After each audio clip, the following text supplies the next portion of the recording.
Hi guys, eminent classes पे आपका स्वागत है। आज हम संभाग के बारे में पढ़ेंगे कि जो संभाग है उसका निर्माण क्यों किया गया था, कि जो संभाग है उसका निर्माण करने की क्या आवश्यकता हुई। तो हम बात करें कि 1829 में, कब 1829 में लॉर्ड विलियम बेंटिंक थे। कौन थे? लॉर्ड विलियम बेंटिंक थे। उन्होंने जो कलेक्टर हैं, कलेक्टरों पर नियंत्रण रखने के लिए जो संभागीय व्यवस्था थी उसकी स्थापना की थी। हम बात करें राजस्थान की, तो राजस्थान में क्या हुआ था कि स्वतंत्रता के पश्चात यह व्यवस्था स्थायित्व में आई थी। उस समय राजस्थान में कितने संभागीय थे? तो उस समय राजस्थान में संभाग थे 5 संभाग। कौन कौन से संभाग थे? अजमेर संभाग, जोधपुर संभाग, बीकानेर संभाग, उदयपुर संभाग और कोटा संभाग थे। ये 5 संभाग थे उस समय जब राजस्थान में स्वतंत्रता के पश्चात ये व्यवस्था लागू हुई थी। 1962 में क्या हुआ कि राजस्थान में संभाग की जो व्यवस्था थी समाप्त कर दी गई। क्या कर दी गई? राजस्थान में जो संभाग की व्यवस्था थी वो समाप्त कर दी गई। कब? 1962 में जो राजस्थान में संभाग की व्यवस्था को समाप्त कर दिया गया था मोहनलाल सुखाड़िया के द्वारा। बाद में 1987 के अंदर, कब? 1987 के अंदर जब हरिदेव जोशी मुख्यमंत्री बने तो उन्होंने पुनः संभागीय व्यवस्था स्थापित की और 7वें संभाग के रूप में जयपुर के स्थापना की। क्वेश्चन में पूछ लिया जाए कि 7वें संभाग के रूप में किसकी स्थापना की गई थी, तो 7वें संभाग के रूप में जयपुर की स्थापना की गई थी। हम बात करें संभाग के 1987 की, तो 1987 में क्या हुआ था कि 1987 में जो 6 संभाग थे उन 6 संभागों में जो परियोजनाएं थी वो वितरित की गई थी। जैसे जयपुर था तो जयपुर के अंदर बिसलपुर परियोजना थी, जो बिसलपुर परियोजना स्टार्ट की गई थी। अजमेर था तो अजमेर में भी बिसलपुर परियोजना की शुरुआत की गई थी। बीकानेर था, बीकानेर में इंदिरा गांधी नहर है इसीलिए वहाँ पर इंदिरा गांधी नहर के जो प्रोजेक्ट था वो शुरू किया गया था। और जोधपुर में मरु विकास कार्यक्रम शुरू किया गया। उदयपुर के अंदर आदिवासी जो जनजाति है उसका जो विकास है उसका बीड़ा उठाया गया था। और कोटा के अंदर चंबल कमांड शुरू की गई। हम बात करें चंबल 2005 में भरतपुर में जो इसकी कमांड थी 2005 में भरतपुर में, इसमें भी भरतपुर में भी चंबल कमांड योजना स्टार्ट की गई थी। सभी संभागीय आयुक्तों के कार्य हम देखें तो सभी संभागीय आयुक्त के कार्य क्या क्या हैं। सभी संभागीय हैं उनके आयुक्तों के जो कार्य हैं वो कौन कौन से हैं? जिला प्रशासन पर नियंत्रण करना, समन्वय स्थापित करना और प्रशासनिक सुधार आयोग प्रथम ने संभागीय आयुक्त के कार्यों को निरर्थक माना था और कहा था कि यह कार्य राजस्व मंडल व जिला कलेक्टर के कार्यों को दोहराता है। वर्तमान में राजस्थान में 7 संभाग है। जिला है वो हम किसे कहते हैं कि जिला है उसको किसके आधार के लिए, किस उद्देश्य के लिए जिला बनाया गया था। तो हम सबसे पहले बात करें कि हम जिला किसे कहते हैं, तो हम जिला किसे कहेंगे कि किसी उद्देश्य विशेष के लिए किए गए भौगोलिक विभाजन को हम क्या कहते हैं? जिला कहते हैं। जो जिला है उसका निर्माण है, जो शासन व्यवस्था है उसको सुव्यवस्थित तरीके से चलाने के लिए जिला है उसका निर्माण किया जाता था। कि जो केंद्र है, केंद्र के बाद में राज्य होता है और राज्य के बाद में जो स्थानीय जो जनता होती है तो उसके ऊपर होता है जिला, कि उसका किस प्रकार से निर्वहन हो रहा है, किस प्रकार से उसका जो भी नीतियाँ हैं उसका किस प्रकार से क्रियान्वयन किया जाना है। तो उसके लिए जिला है उसका विभाजन किया जाता है। और ये है जो जिला है उसका विभाजन वैदिक काल से ही प्रारंभ था। तो वैदिक काल में जो क्या होता था कि जो 100 ग्राम होता है उसके ऊपर जो सतग्रामी जो जिला था उसको सतग्रामी कहा जाता था। क्या कहा जाता था? सतग्रामी कहा जाता था। और मौर्यों के अंदर, मौर्य काल के अंदर जो जनपद था उसके अंदर जो जनपद अधिकारी होता था। गुप्त काल के अंदर विषय के लिए विषयपति होता था उसके लिए। और सल्तनत काल में जो परगने होते थे तो परगनों के ऊपर कौन होता था? सूबेदार होता था। मुगल काल की बात की जाए तो मुगल काल के अंदर जो सरकार होती थी तो सरकार के ऊपर जो किरोड़ी होते थे, उस समय किरोड़ी बोला जाता था जो अधिकारी होता था उसको। और वैसे बोलते थे हम उसको सूबेदार या जो फौजदार होते हैं वो उसे बोला जाता था मुगल काल के समय। हम ब्रिटिश काल की बात करें तो ब्रिटिश काल में ही पहली बार जिला शब्द का प्रयोग किया गया था। जो ब्रिटिश काल था उसमें जिला शब्द का पहली बार प्रयोग किया गया था और उसके ऊपर जो अधिकारी होता था उसको कलेक्टर कहा जाता था। क्या कहा जाता था? कलेक्टर कहा जाता था। अर्थात हम कह सकते हैं कि भारत में हर काल में जिला विभाजन था वो विद्यमान था। तो क्या हम कह सकते हैं कि जो जिला विभाजन था वो भारत के वैदिक काल से ही प्रारंभ था या विद्यमान था। आगे हम जो जिला स्थापित जो करने का जो हमारा उद्देश्य था या जो उद्देश्य था वैदिक काल से कि जिला जो स्थापित था वो क्यों किया जाता था? तो क्यों किया जाता था कि नियंत्रण स्थापना हेतु कि ग्रामों के ऊपर हो जाता था तो वहाँ पर नियंत्रण स्थापन करने हेतु जिला है उसका निर्माण किया जाता था। और जो ग्राम है तो ग्राम क्षेत्र है या किसान है वहाँ से राजस्व एकत्रित करने के लिए भी जिला है उसका निर्माण किया गया। और जिला जो अधिकारी होता था उसके द्वारा राजस्व एकत्रित किया जाता था। और जो विकास के कार्यक्रम होते थे उन विकास के कार्यक्रमों के संचालन के लिए भी इसका निर्माण किया गया था। हम प्रशासन में एकत्व स्थापित करने के लिए जो प्रशासन है उसमें एकत्व स्थापित करने के लिए जो एकता है वो स्थापित करने के लिए इसका निर्माण किया गया था। जो जिला है उससे जो सरकार है उसके साथ समन्वय स्थापित करने के लिए भी इसका निर्माण किया गया था। और सरकार की जो नीतियाँ होती है उनके क्रियान्वयन के लिए जिला का निर्माण किया गया था। हम बात करें कि जिला है उसका जो हिस्ट्री है या उसका इतिहास है कब से प्रारंभ हुआ था तो हम बात करें तो सबसे पहले कि जो 1772 में सर्वप्रथम कलेक्टर का पद सृजित किया गया था। ब्रिटिश काल के अंदर जो 1772 ईस्वी में सर्वप्रथम कलेक्टर का पद क्या किया गया था? सृजित किया गया था। तथा रोल्फ सेल्डन क्या थे? रोल्फ सेल्डन क्या थे? रोल्फ सेल्डन थे पहले कलेक्टर बने थे। कौन? जो जो सेल्डन थे वो पहले कलेक्टर बने थे। और इस पद को लाने वाले कौन थे? इस पद को लाने वाले थे वॉरेन हेस्टिंग्स थे जो गवर्नर थे। उन्होंने इस पद का सृजन किया था अर्थात इस पद को भारत के अंदर लेकर आए थे। लेकिन 1773 ईस्वी में क्या हुआ कि इस पद को समाप्त कर दिया गया था।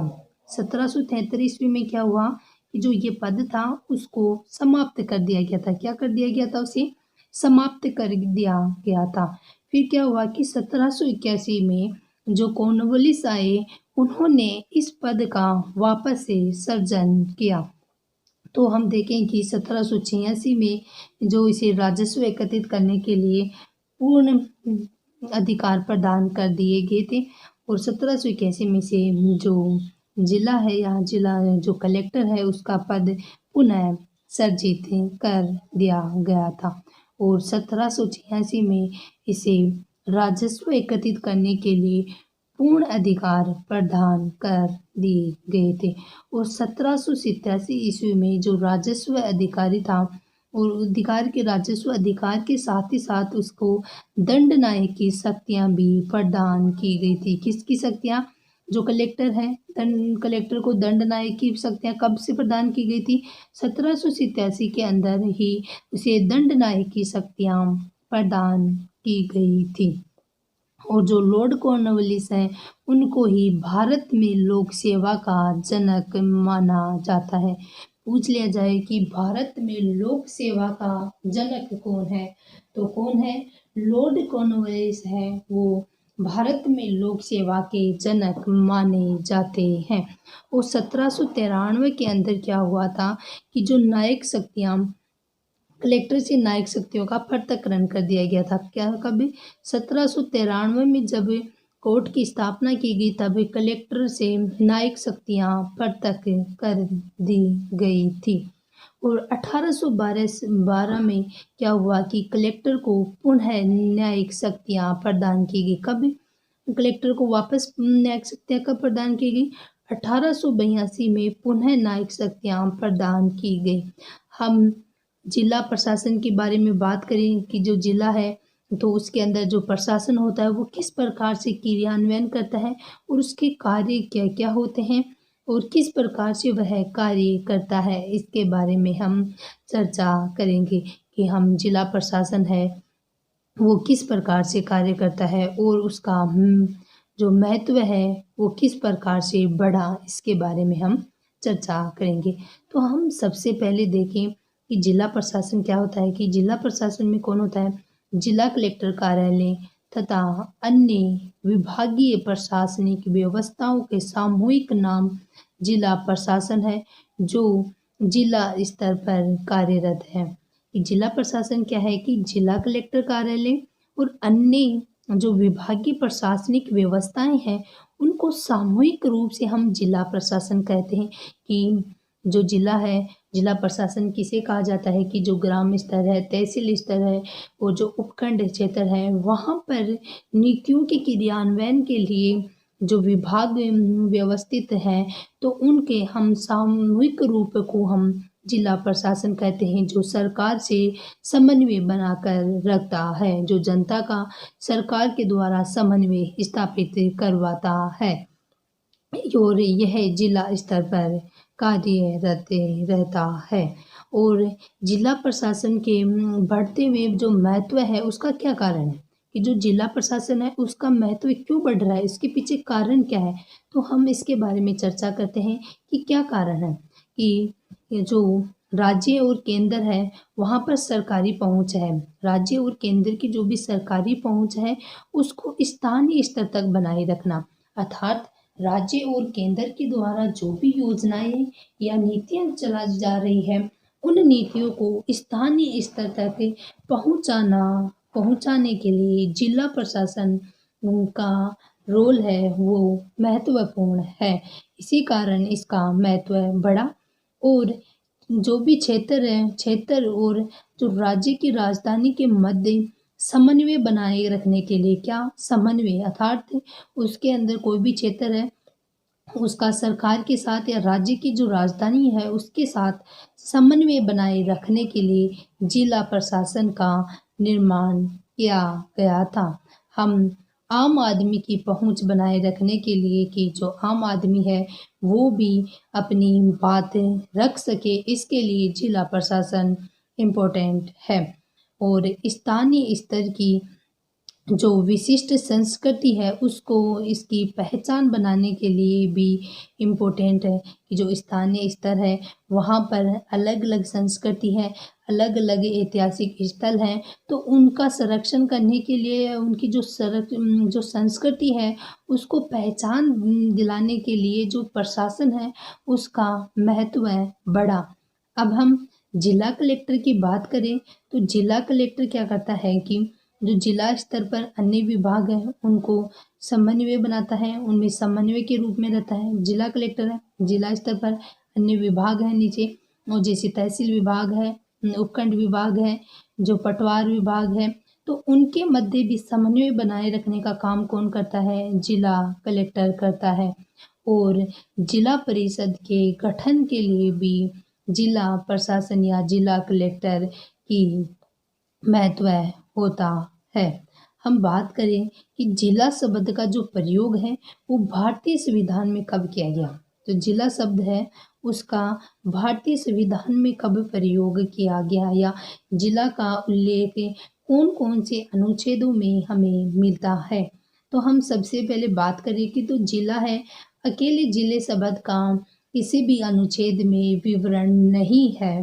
भारतीय जो संविधान है उसके अंदर जिले का अलग से कोई विवरण नहीं है, कोई अनुच्छेद में कोई बात नहीं कही गई है। तो इसके अंदर बात कही गई है वो कही गई है, सबसे पहले तो हम बात करें अनुच्छेद 233। कौन सा अनुच्छेद? अनुच्छेद 233 में जिला न्यायाधीश के रूप में बात की गई है कि जो भी कार्य होगा वो जिला न्यायाधीश करेगा। तो जिला न्यायाधीश के रूप में बात की गई है, अकेले जिले शब्द की बात नहीं कही गई। अनुच्छेद 243 है, उसके अंदर भी जिला परिषद के संबंध में बात रखी गई है, ना कि जिला की बात की गई है, बल्कि किसकी बात की गई है? जो जिला परिषद है उसके संबंध में बात की गई है। हम बात करें छठवीं अनुसूची में, और छठवीं जो अनुसूची थी उसमें भी जनजातीय जिलों के बारे में कहा गया है। किसके बारे में कहा गया है छठवीं अनुसूची में? छठवीं अनुसूची में जनजातीय जिलों के बारे में कहा गया है। आगे हम बात करें कि जो कलेक्टर का जो पद होता है उसकी प्रक्रिया क्या होती है। तो कलेक्टर है वो आरएस होता है, जो राजस्थान लोक सेवा आयोग है, तो उसका जो पदोन्नति होकर क्या बनता है? आईएएस बनता है, और आईएएस के बाद में उसकी पदोन्नति होकर क्या बनता है? वो कलेक्टर बनता है। और जो आईएएस अधिकारी होता है वह भी कलेक्टर होता है। और जो कलेक्टर का पद है वो भारतीय प्रशासनिक सेवा का अधिकारी होता है। इसलिए जाए कि जो कलेक्टर का पद है वो कौन सा होता है? तो वो होता है भारतीय प्रशासनिक सेवा का अधिकारी, जो कलेक्टर के पद पर आता है। और जो आरएस से पदोन्नति होकर भी कलेक्टर बनता है, किससे? आरएस से पदोन्नति होकर भी कलेक्टर बनता है अनुभव के आधार पर। हम कलेक्टर के पद पर पोस्टिंग या सामान्य प्रशासन विभाग के माध्यम से भी मुख्यमंत्री के द्वारा होती है। जो कलेक्टर का जो पद होता है उसकी पोस्टिंग है सामान्य प्रशासन विभाग के माध्यम से। जो सामान्य प्रशासन विभाग का माध्यम है वहाँ से मुख्यमंत्री द्वारा होती है। किसके द्वारा की जाती है पदोन्नति? जो मुख्यमंत्री है उसके द्वारा की जाती है। हम कलेक्टर की भूमिका की बात करें कि जो कलेक्टर है उसकी भूमिका किस रूप में है। हम सबसे पहले बात करें प्रशासनिक अधिकारी के रूप में। किसके रूप में? प्रशासनिक अधिकारी के रूप में बात की जाए तो प्रशासनिक अधिकारी के रूप में कलेक्टर की क्या भूमिका होती है? जो सामान्य प्रशासन है उसका संचालन करना। जो जिले के अंदर जो सामान्य प्रशासन होता है तो उसका संचालन कौन करेगा? कलेक्टर करेगा। और जिले में जनगणना करवाना, कि जिले में जब जनगणना का कार्य होता है तो जनगणना किसके द्वारा करवाई जाती है? वो कलेक्टर के द्वारा करवाई जाती है। और चुनाव संपन्न करवाना, कलेक्टर के द्वारा शांतिपूर्ण तरीके से चुनावों का संपन्न करवाने का दायित्व कलेक्टर का होता है। और जो आम आदमी है उसकी शिकायतों की सुनवाई भी कलेक्टर के द्वारा की जाती है, ताकि उसके प्रति, प्रशासन के प्रति आम आदमी में जो विश्वास है वो बना रहे। इसी कारण शिकायतों की सुनवाई भी कलेक्टर के द्वारा की जाती है। और जिलों में गांव ढाणियों का भ्रमण जो है कलेक्टर के द्वारा किया जाता है कि कौन सा क्षेत्र किसके द्वारा कोई रोग ग्रसित तो नहीं है। तो उसके लिए जो कलेक्टर है उसके द्वारा गांवों ढाणियों में भ्रमण किया जाता है। और जो कलेक्टर होता है वो एक सैनिक अधिकारी से संपर्क कराना, जो सैनिक अधिकारी है से संपर्क करना भी कलेक्टर के द्वारा किया जाता है। जो महत्वपूर्ण लोग हैं उनको प्रोटोकॉल उपलब्ध कराना। प्रोटोकॉल से मतलब है कि जो भी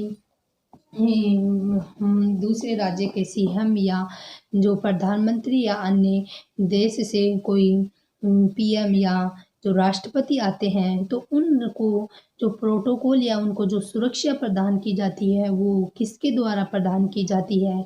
कलेक्टर के द्वारा की जाती है। उनकी सुरक्षा की व्यवस्था कलेक्टर को प्रदान की जाती है। और जिला स्तर पर जो भी राजकीय समारोह होते हैं उन राजकीय समारोह में कलेक्टर के द्वारा भाग लिया जाता है।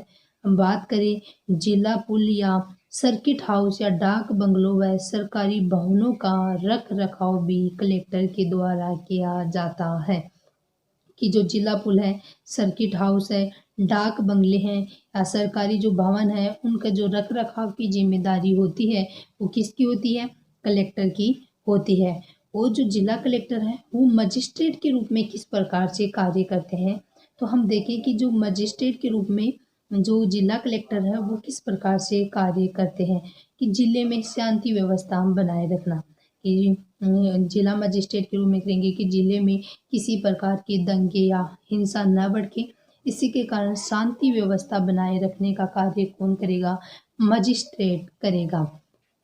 आपराधिक प्रवृत्ति संहिता आईपीसी की धारा 144 लागू करने का कार्य भी कौन करता है? जिला मजिस्ट्रेट के रूप में जिला कलेक्टर करता है कि कौन से क्षेत्र में हिंसा भड़की हुई है और उसको रोकने के लिए धारा 144 का प्रयोग किया जाता है। और कैदियों को पैरोल पर मुक्त करना, जो कैदी है उनको पैरोल पर अर्थात 2 या 3 दिन की जो भी छुट्टी होती है उसके आधार पर जो भेजा जाता है वो किसके द्वारा भेजा जाता है? वो भेजा जाता है जिला कलेक्टर की परमिशन के द्वारा भेजा जाता है। जेलों का जो निरीक्षण करना है, जेलों की व्यवस्था किस प्रकार से है और वहाँ पर क्या क्या असुविधाएं हैं, उसका निरीक्षण कौन करेगा? जिला मजिस्ट्रेट करेगा। हम बात करें जिले की वार्षिक आपराधिक रिपोर्ट कौन तैयार करवाता है कि कहाँ पर कितने अपराध हुए, तो वो करवाता है जिला कलेक्टर। शस्त्र, पेट्रोल और विस्फोटक की जो सामग्री है वहाँ के लाइसेंस की मंजूरी कौन दिलाता है? कि जो भी कोई भी शस्त्र है या पेट्रोल जो है, पेट्रोल लगाना है, विस्फोटक जो सामग्री है जैसे पटाखे वगैरह, तो वहाँ के उनके लाइसेंसों की मंजूरी कौन देगा? तो उन लाइसेंसों की मंजूरी है जिला मजिस्ट्रेट के रूप में जो जिला कलेक्टर है वो देंगे। और रात्रि काल में पोस्टमार्टम की अनुमति देना भी किसका काम है? जिला मजिस्ट्रेट के रूप में कलेक्टर का कार्य है कि रात्रि है तो रात्रि काल में जो पोस्टमार्टम करवाया जाता है तो किसकी अनुमति से करवाया जाएगा? जिला मजिस्ट्रेट की अनुमति से करवाया जाएगा। हम जिला कलेक्टर की भू राजस्व अधिकारी के रूप में बात करें कि भू राजस्व अधिकारी के रूप में किस प्रकार से जिला कलेक्टर कार्य करता है। तो भू राजस्व एकत्रित करना, कलेक्टर क्या करता है कि भू राजस्व एकत्रित करता है। जो भी ग्राम है, तहसील है, वहाँ से भू राजस्व एकत्रित कौन करेगा? जिला कलेक्टर करेगा। और जो भू अभिलेख है उनका रख रखाव किसके द्वारा किया जाएगा? भू अभिलेखों का रख रखाव भी भू राजस्व अधिकारी के रूप में किया जाएगा। आबादी की बसावट के लिए जो भूमि अधिकृत करनी है तो वो किसके द्वारा की जाएगी? या भूमि जो सुधार है उसे संबंधित कार्यक्रम संचालित करने हैं तो वो किसके द्वारा किए जाएंगे? कलेक्टर के द्वारा किए जाएंगे। कि कोई भी आबादी बसानी है या जो हम कॉलोनी कटवाते हैं इसे बोला जाता है, तो उनके लिए जो भूमि अधिग्रहण होता है तो वो भूमि अधिग्रहण किसके द्वारा किया जाता है? तो वो भूमि अधिग्रहण है वो जिला कलेक्टर के द्वारा करवाया जाता है। और जो भूमि सुधार से संबंधित जो कार्यक्रम होते हैं उनका संचालन भी भू राजस्व अधिकारी के रूप में जिला कलेक्टर करता है। हम जिला कोषागार का जो परीक्षण करना है वो किसके द्वारा किया जाता है? वो भी जिला कलेक्टर के द्वारा किया जाता है। कि जो कोषागार है उनका में कैसी व्यवस्था है तो उनका परीक्षण कौन करेगा? उनका परीक्षण करेगा जो जिला कलेक्टर है वो। हम बात करें शराब, पेट्रोल, औषधि, शराब, पेट्रोल, औषधि तथा अन्य मादक पदार्थ हैं उनको शुल्क नियंत्रित करना। जो भी शराब, पेट्रोल, औषधि तथा अन्य जो मादक पदार्थ होते हैं उनको शुल्क नियंत्रित कौन करेगा? वो करेगा जो कल जिला कलेक्टर है, किसके रूप में है? भू राजस्व अधिकारी के रूप में वो ये कार्य करेगा। स्टाम्प जो अधिनियम लागू करवाना है वो भी किसके द्वारा किया जाएगा? जिला कलेक्टर के द्वारा करवाया जाएगा। और सरकारी जो संपदाओं है, जो सरकारी संपदाएं हैं, उनका प्रबंध करना, कि जो सरकारी संपदा है या जो प्रॉपर्टी है, उसका प्रबंध कौन करेगा? उसका प्रबंध करेगा जिला कलेक्टर। और जिला कलेक्टर की जिला विकास अधिकारी के रूप में किस प्रकार से कार्य करता है? तो हम बात करें तो स्वतंत्रता के बाद सबसे पहले बात करें जिला विकास अधिकारी के रूप में, कि जो भी सामाजिक और आर्थिक विकास के कार्यक्रम चलाए जाते हैं, तो उनका कार्य कौन करता है? जो कलेक्टर के द्वारा किया जाता है। और जो परंपरागत रूप से विकास करवाने हैं, वो किसके द्वारा किया जाता है? विकास अधिकारी की भूमिका के रूप में इसका निर्वहन किया जाता है। और जो केंद्र और राज्य की जो संचालित विकास योजनाएं हैं, उनका क्रियान्वयन भी जो जिला कलेक्टर के द्वारा करवाया जाता है। और जिले की प्रगति के लिए प्रतिवेदन भी जो तैयार करवाता है, वो भी करवाता है जिला कलेक्टर। अब हम बात करें कि जो स्वतंत्रता के बाद में क्या हुआ था, कि भारतीय संविधान के माध्यम से, किसके माध्यम से? भारतीय संविधान के माध्यम से एक लोक कल्याणकारी राज्य की स्थापना की गई है। किसकी की गई? लोक कल्याणकारी राज्य की स्थापना की गई, तथा केंद्र व राज्य सरकार ने सामाजिक व आर्थिक विकास के कार्यक्रम अपने हाथ में ले लिए। जो केंद्र और राज्य सरकार थी, उन्होंने सामाजिक और आर्थिक विकास के जो भी कार्यक्रम चलाए जाएंगे, उनको उनके द्वारा चलाया जाएगा। और जो कलेक्टर है, अपने परंपरागत दायरे में रहते हुए बाहर आकर विकास अधिकारी के रूप में इस भूमिका पर निर्वहन करेंगे। यथार्थ कि जो सामाजिक और आर्थिक विकास है, जो कार्यक्रम चलाए जा रहे हैं, उनको गांवों तक या जो जिला है उसमें विकास का कार्य किसके द्वारा निर्वहन करवाया जाएगा? वो जिला विकास अधिकारी के रूप में जिला कलेक्टर के द्वारा करवाया जाएगा। और केंद्र वह राज्यों के द्वारा जो भी संचालित विकास योजनाएं हैं, इसके द्वारा जिला जो राज्य सरकार है और केंद्र सरकार है, उसके द्वारा जो भी योजनाएं हैं, वो किसके द्वारा क्रियान्वयन किया जाएगा योजनाओं का? तो वो करेगा जिला कलेक्टर। और केंद्र और राज्य के मध्य जो समन्वय सुनिश्चित करना होता है, वो समन्वय भी किसके द्वारा सुनिश्चित किया जाएगा? जिला कलेक्टर के द्वारा सुनिश्चित किया जाएगा। तथा उनकी प्रगति प्रतिवेदन तैयार करके राज्य सरकार के सामने प्रस्तुत करने का कार्य भी कौन करेगा? जिला कलेक्टर करेगा। इसीलिए जो मुख्यमंत्री होता है, मुख्यमंत्री के सपनों को साकार करने वाला कहा जाता है किसको? जिला कलेक्टर को। कि मुख्यमंत्री के द्वारा जो भी आदेश दिए जाते हैं, जो भी योजनाएं करवानी है, तो वो उसके अंदर कौन करता है? कौन करेगा? जिला कलेक्टर करता है।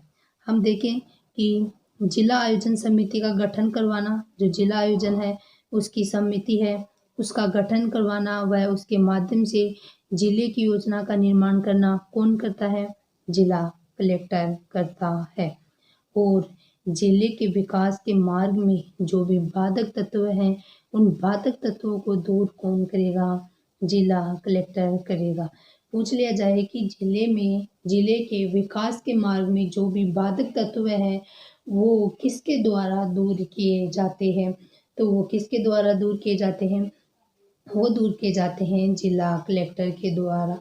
जैसे जो सड़क मार्ग होता है, तो आजकल दुकानों के कारण वहाँ पे जो अतिक्रमण कर लिया जाता है, तो वो बाधाएं कौन उठाता है? वो जिला कलेक्टर के द्वारा हटाई जाती है। हम बात करें आगे कि 1978 में एक समिति बनी थी। कब? 1978 में एक समिति बनी थी। कौन सी समिति थी? वो थी अशोक मेहता समिति, जिसने जिला स्तर पर विकास के कार्यों के लिए अलग से पद सृजित करने की सिफारिश की थी। कि 1978 में क्या हुआ था कि अशोक जो मेहता समिति थी, उन्होंने जिला स्तर पर विकास के कार्यों के लिए अलग से पद सृजित करने की सिफारिश की थी, क्योंकि जो जिला कलेक्टर है उसके पास काफ़ी सारे कार्य होते हैं, इसीलिए जो उसका वितरण या विभाजन जिले का और विभाजन हो जाएगा, तो उसे विकास की संभावनाएं अधिक बढ़ जाती है। इसीलिए 1978 में अशोक मेहता समिति के द्वारा अलग से पद सृजित करने की सिफारिश की गई थी। बात करें जिला कलेक्टर जो समन्वयक के रूप में जो कार्य करता है वो कैसे करता है, तो समन्वयक के रूप में क्या होता है कि जिला स्तर पर जो उपस्थित जो सभी विभाग हैं उनके मध्य समन्वय स्थापित करना, कि जिला स्तर पर जो भी विभाग उपस्थित है उन विभागों के मध्य समन्वय कौन स्थापित करवाता है, वो करवाता है जिला कलेक्टर।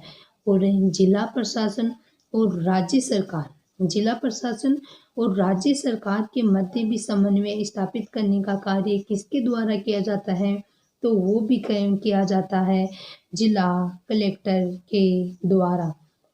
बात की जाए गैर सरकारी संगठन, स्वयंसेवी संस्थाएं, दबाव समूह व सरकारी विभागों के मध्य समन्वय स्थापित करवाता है कौन, जिला कलेक्टर।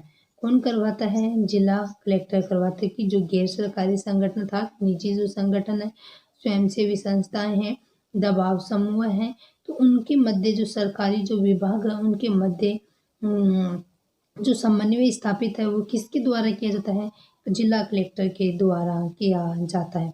जिलाधीश जिले में लगभग 60 से अधिक समितियों का अध्यक्ष होता है। जिलाधीश जिले में लगभग 60 से अधिक समितियों का अध्यक्ष होता है। कि जो जिला कलेक्टर है जिले में जो भी 60 से अधिक समितियां हैं उनका अध्यक्ष कौन होगा, जिलाधीश होगा। हम आपदा निवारण के अधिकारी के रूप में बात करें तो जो आपदा निवारण अधिकारी है तो उसके रूप में जिला कलेक्टर की भूमिका क्या होती है कि आपदा प्रबंधन अधिनियम, कौन सा अधिनियम, आपदा प्रबंधन अधिनियम लगा था 2005 में। इसके तहत जिला आपदा प्रकोष्ठ का जो अध्यक्ष होता है वो भी कौन होता है, जिला कलेक्टर होता है। और हाल ही में कोविड-19 के कारण जो आपदा प्रबंधन अधिनियम है उसी के अंदर जो संशोधन किया गया है और उसके अंदर आवश्यक जो है वो जोड़ा गया है, जो आवश्यक सामग्रियाँ हैं, आवश्यक वस्तुएं हैं वो जोड़ी गई है, जैसे मास्क है और सैनिटाइजर है, उनको आपदा प्रबंधन अधिनियम 2005 के अंतर्गत जोड़ा गया। और इसी अधिनियम के तहत ही लॉकडाउन है वो भी इसी के आधार पर लगाया गया था। और जिला कलेक्टर के जिले में समन्वय के रूप में और मजिस्ट्रेट के रूप में, विकास अधिकारी के रूप में जो अनेक कार्य होते हैं, जिसके कारण ही जो अशोक मेहता समिति बनी थी उन्होंने कहा